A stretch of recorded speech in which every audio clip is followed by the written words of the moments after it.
And great to be here.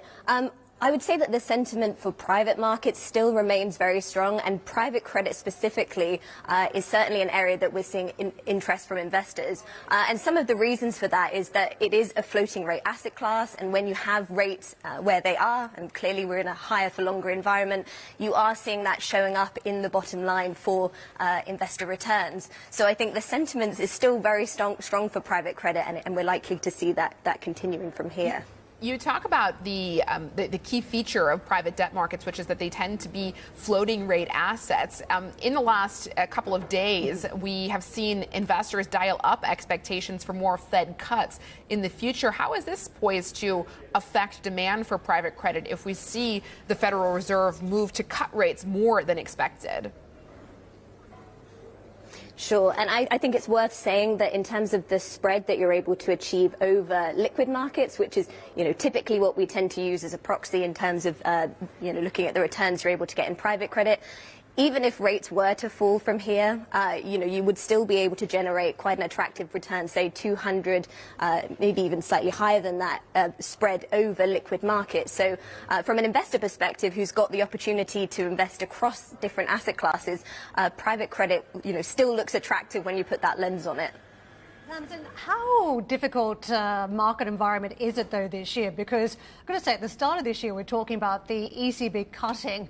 But now, of course, we've got big fiscal packages being deployed, and that has seemingly changed the backdrop for Europe. In the United States, we've now ramped up expectations of rate cuts thanks to recession fears. It feels like it's an incredibly fluid market. Is that your perception too? Sure. So I think if we were sort of speaking at the start of sort of 2024, we were seeing a lot of headlines about sort of, tidal waves of defaults and sort of, recessions being sort of priced in as quite a high outcome. And I think a lot of that was overblown. We haven't seen that sort of tidal wave of defaults coming through. I think when you're a credit investor, you're always sort of looking for the risks and looking for, what the next sort of downside case. We're generally pessimistic people. But I would say generally, when you're investing in private credit deals, you are typically in a bilateral relationship with the borrower. You do have that control to sort of get round the table and sort of work things out if things do get rocky. You also have maintenance covenants in your documentation, which of course provide you with some enforcement rights should things go south. And as we did see in sort of prior rockier periods, COVID being one of them, you often have a private equity sponsor who tends to have quite deep pockets, and we did see private equity sponsors sort of stepping in to support those borrowers in times when there was a little bit of a liquidity crunch. So I think, albeit there are some things to be wary of in the rearview mirror, I would say that generally you're in a pretty good position with private credit to be able to defend your interest. Tamsin, is the private equity market concerned, private debt market concerned about what we're seeing around tariffs? Because the rest of the public market seemed to be hugely concerned in the last 24 hours.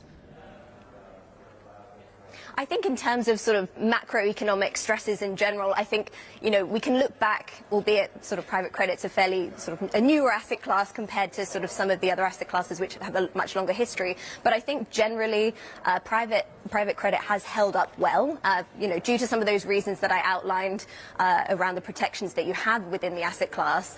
So I think generally, as asset classes go, it's pretty well positioned to weather the storm. But, not being said, no asset class is completely resilient to sort of macroeconomic stresses and the environment. So it's certainly something to keep an eye on.